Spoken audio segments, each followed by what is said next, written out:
What's up, North Carolina? I'm sure you've heard all about the new laws, so I'm going to discuss that today just to make it easier on you in case you haven't heard or you're a little confused.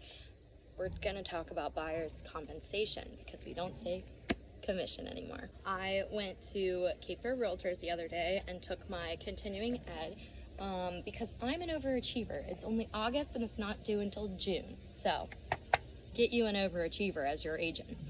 The first thing I'm going to show you, especially if you haven't bought a home yet, is the Working with Real Estate Agents brochure. Now this is kind of what it's going to look like. There's going to be different examples. It talks about what you might think as your traditional agency, and then these are different dual agencies, designated dual agencies. And if you want to look it up, Working with Real Estate Agents brochure, and then you could take the time to look at it. But this is not a contract. This is the first thing that an agent is supposed to hand you at substantial contact. So that's like the first time that you're going to hear something that may be confidential or is money motivated, time motivated, things like that. So, Working with Real Estate Agents brochure. As you can see at the top, it says this is not a contract.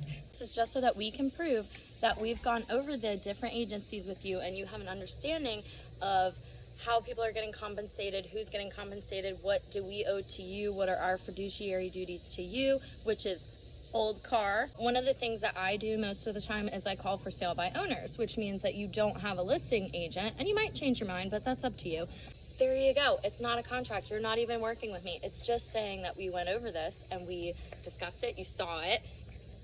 That's it. It's not a contract. So this is the first thing. It's always been the first thing. One of the things that has changed is the buyer's agency compensation. So this typically used to be paid by the seller. But now that's not the case. So now it's going to have to be negotiable. Compensation is always negotiable, but now we're negotiating who is in charge of paying the buyer's agent. Here it is. This is the exclusive buyer's agency agreement. And look at me, I have notes because I'm very demure. Anywho, the new rule. This is a contract. The new rule is that you cannot show until you sign. Cannot show until you sign. So now, before you freak out, because this is a contract, it does talk about how much the buyer's agent is going to be compensated and who is going to compensate it. So, before you go see a house, this has to be signed, along with the Working with Real Estate Agents brochure. That is not a contract.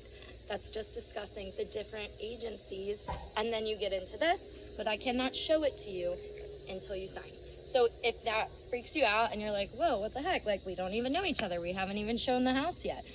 That's perfectly fine. You are allowed to pick a short period of time, or you can pick a handful of properties with that agent. You decide to go the short period of time or the few properties that you want to see, because show, sign, and you decide you don't want to go forward with that agent, that's the termination of the contract. And there you go. It's as simple as that.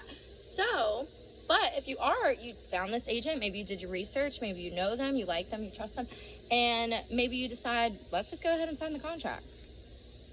That's it. And when I went to this beautiful class at Cape Fear Realtors, there was somebody who does commercial properties, and she said that that's how they've been doing it for the last 10 years, I guess, that she has been doing commercial. So that's all I have to say. I think we're up to speed now, and if you have some questions, I'm sure you can contact me. You can contact Cape Fear Realtors. They're going to be doing more of these classes because this just happened last month, this month. We've kind of been up to date, but I decided to take it because as a provisional broker, you know, I just did all of this education for learning one thing, and then they're like, just kidding. So that's it. That's all I have to say. I hope you learned something today. Have a beautiful Monday. And if you are looking for a realtor in the North Carolina or Wilmington surrounding areas, you know where to find me.